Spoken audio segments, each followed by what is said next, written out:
다 같이 기도하심으로 2021년 6월 15일 새벽 기도회를 시작하겠습니다. 하나님 아버지, 오늘 이 아침을 구별된 시간으로 나를 구원하신 하나님의 사랑에 감사하며 기도회의 자리에 예배할 수 있도록 인도하여 주셔서 감사합니다. 이 시간 가운데 우리를 향하여 예비하신 하나님의 말씀을 통해 우리가 하나님을 신앙하는 자들의 구별된 삶의 모습을 깨닫게 하여 주시옵소서. 또한 오늘 주신 은혜대로 순종의 삶을 살아갈 수 있도록, 또한 우리가 될 수 있도록 인도하여 주시옵소서. 그래서 날마다 주님과 동행하며 주님만으로 기뻐하는 하루하루를 살아가는 인생이 되게 하여 주시옵소서. 예수님의 이름으로 기도합니다. 아멘. 다 함께 찬송가 449장 예수 따라가며 통일 찬송가 337장 함께 찬송하시겠습니다.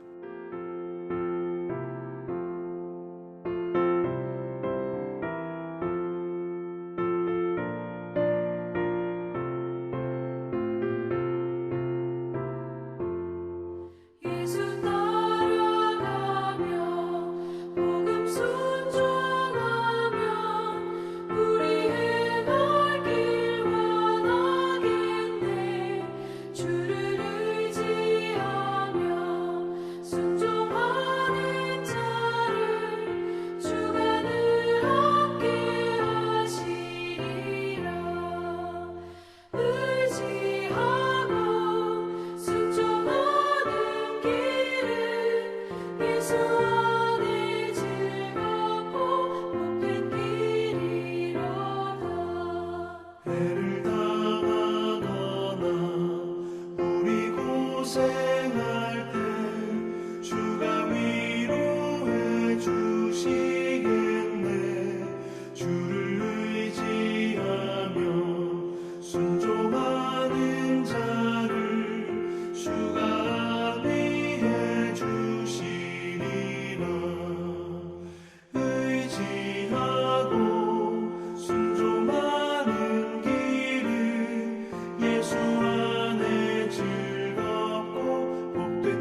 이 시간 하나님께서 우리에게 주시는 말씀은 잠언 24장 1절에서 22절까지의 말씀입니다.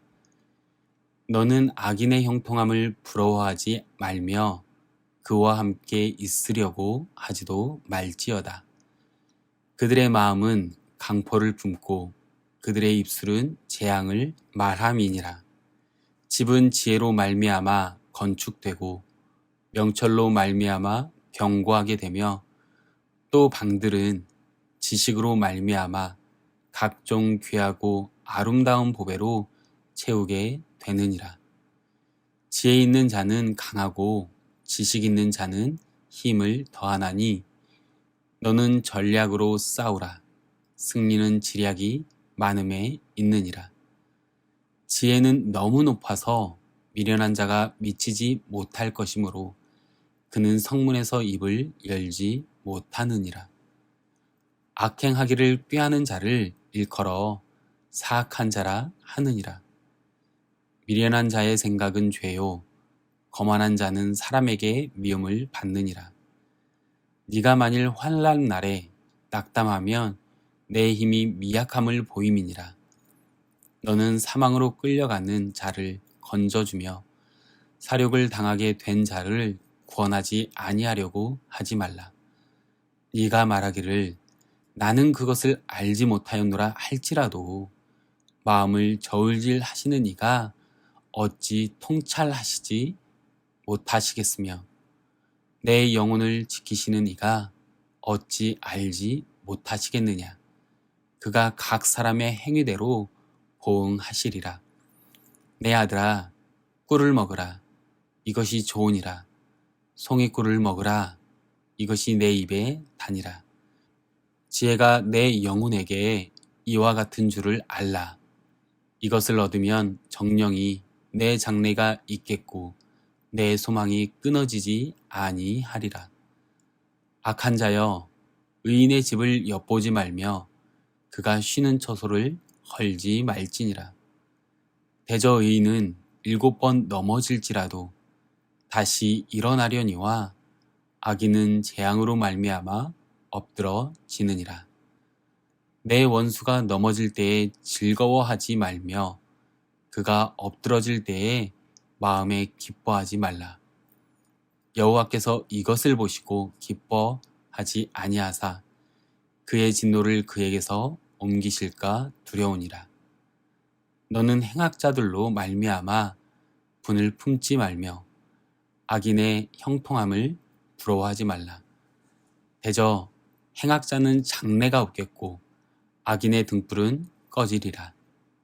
내 아들아 여호와와 왕을 경외하고 반역자와 더불어 사귀지 말라. 대저 그들의 재앙은 속히 임하리니 그 둘의 멸망을 누가 알랴. 아멘. 우리는 계속해서 잠언의 말씀을 묵상하는 가운데 있습니다. 잠언 10장부터 시작된 솔로몬의 잠언 1편이 지난 금요일의 본문이었던 22장 16절에서 마무리가 됩니다. 그리고 토요일 본문 22장 17절부터 얼핏 보기에는 그동안 묵상했던 잠언과 큰 차이가 없는 것 같지만 솔로몬이 아닌 다른 지혜자들의 잠언 1편이 오늘 본문인 24장 22절까지 진행되어지며 마무리가 됩니다. 성경학자들이 이렇게 구분하는 이유는요, 잠언 22장 17절의 말씀을 통해서 확인할 수 있습니다.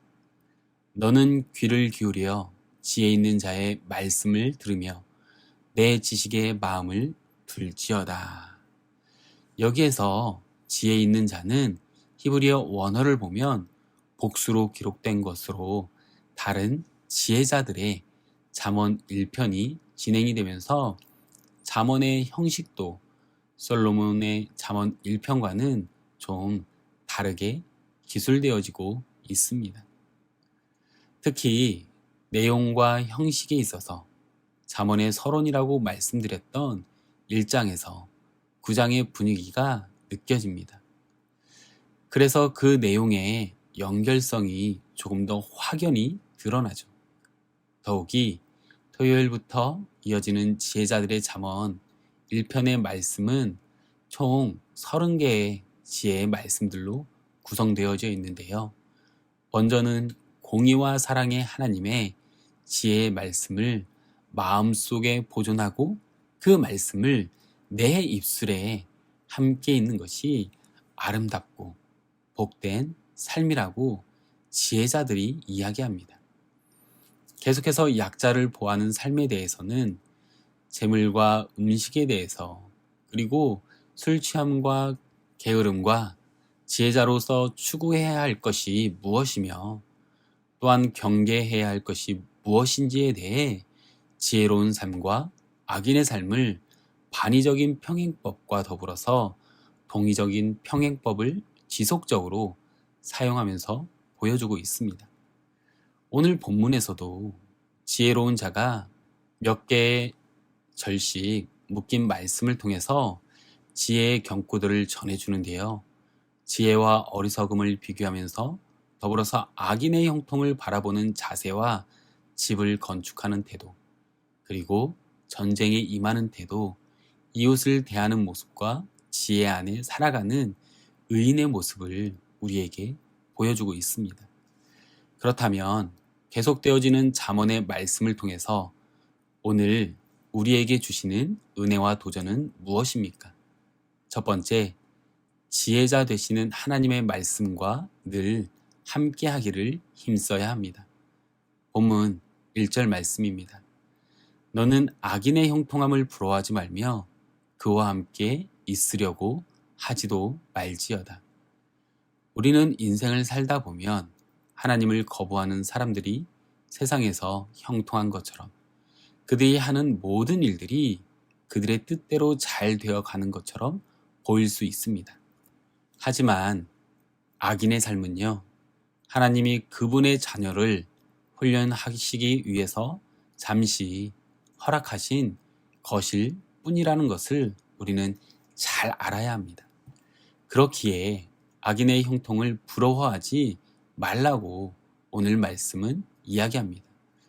그런데요, 우리는 악인의 삶이 성경이 말하는 형통한 것처럼 보이기에 많은 사람들이 그들과 함께 하기를 원합니다. 또한 그렇게 형통한 사람들, 성공한 사람들에게 그들의 성공법을 배우기 원하죠.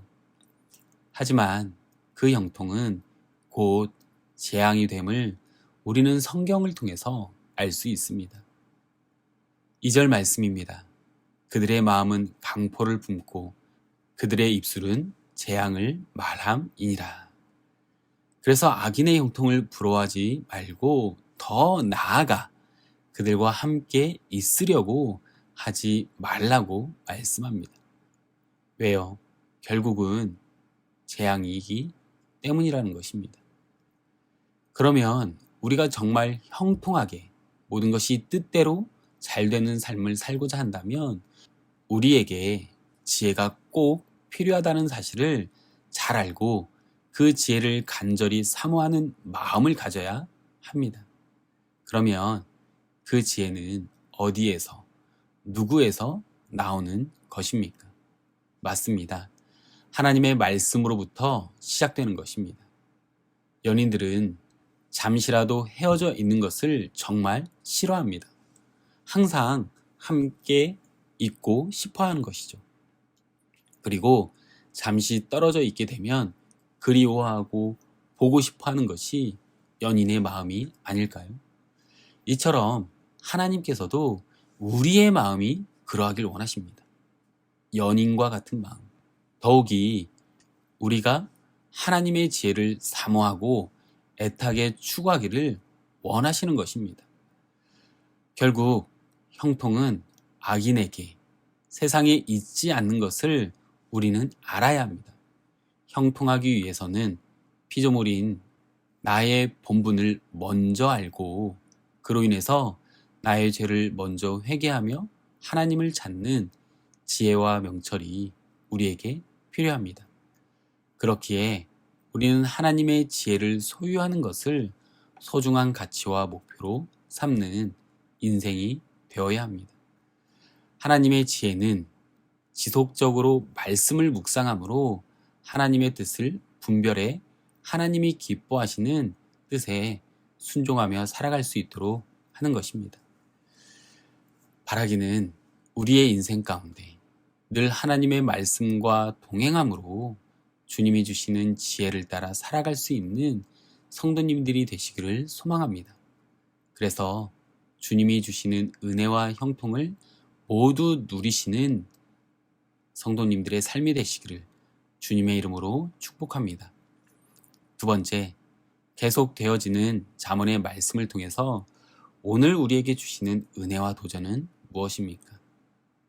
두 번째, 어려운 상황 가운데 있는 이웃들을 돌아보아야 합니다. 본문 11절 말씀입니다. 너는 사망으로 끌려가는 자를 건져주며 사륙을 당하게 된 자를 구원하지 아니하려고 하지 말라. 어느 시대나 부조리한 시대적인 아픔과 더불어서 구조적인 모순이 있습니다. 그리고 그 가운데 억울하게 핍박을 받아 고난을 당하는 사람들이 있습니다.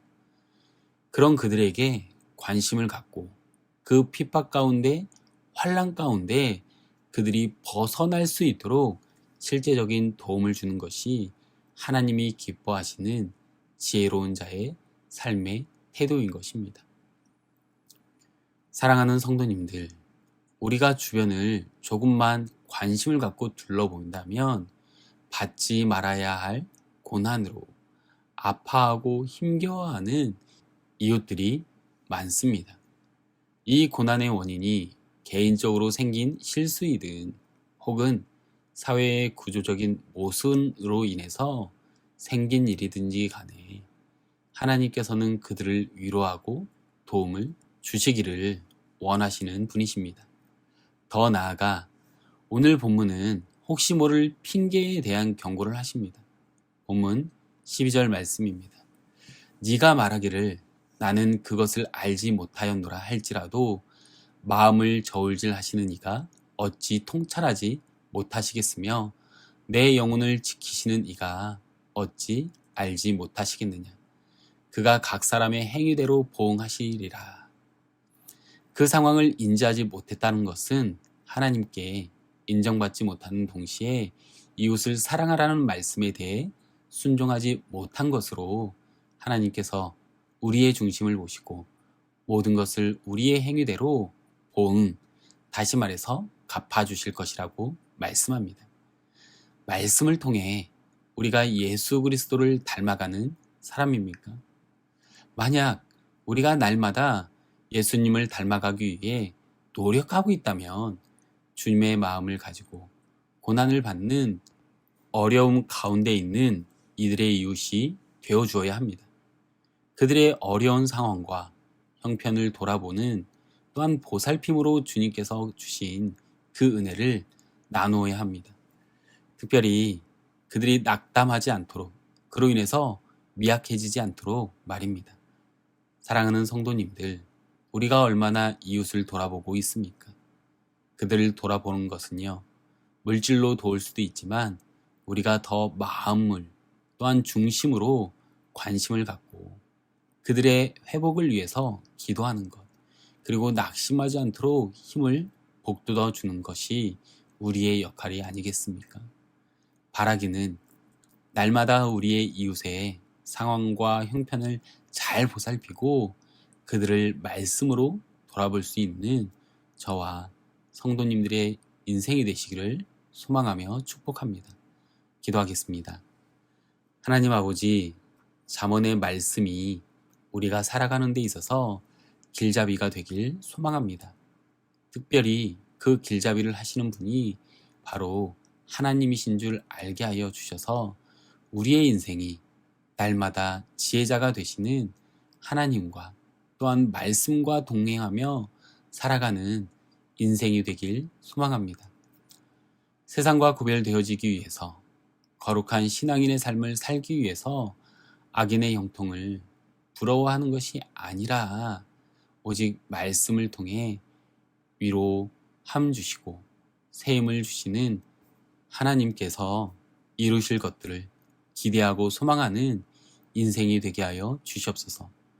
또한 우리가 살아가는 이 시대 가운데 어떠한 이유인지는 모르지만 고난을, 어려움을 당한 사람들 가운데 하나님의 사랑을 가지고 그들을 돌아볼 수 있는 인생이 되게 하여 주시옵소서. 낙심되어져서 모든 것을 포기하고 싶은 마음이 있는 자들이 우리를 통해서 하나님의 사랑과 관심이 전해짐으로 그들의 인생 가운데 힘을 돋아줄 수 있는 가교의 역할을 하는 자들이 되게 하여 주시옵소서. 이 모든 말씀 예수님의 이름으로 기도합니다. 아멘. 각자의 처소에서 기도하실 때 기도하기 원하는 기도 제목을 나눕니다. 말씀을 기억하시며 우리가 날마다 하나님의 말씀을 묵상함으로 지혜자의 삶을 살아갈 수 있도록 우리 주변의 어려운 상황 가운데 있는 이웃들을 돌아보아 하나님의 사랑으로 섬길 수 있는 우리의 인생이 될 수 있도록 기도하겠습니다. 계속해서 기도하실 때 코로나19 규제 완화가 2단계에 진입하게 되었는데요. 계속해서 코로나19로 인한 팬데믹 상황이 종식되어져서 규제들이 모두 완화되어져 코로나19 이전의 일상으로 돌아갈 수 있도록 기도해 주십시오.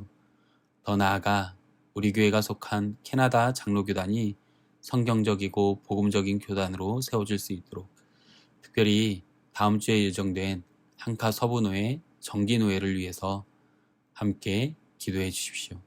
그리고 주보에 나와 있는 중보기도의 제목과 각자의 개인 기도 제목을 위해 함께 기도하겠습니다. 기도하겠습니다.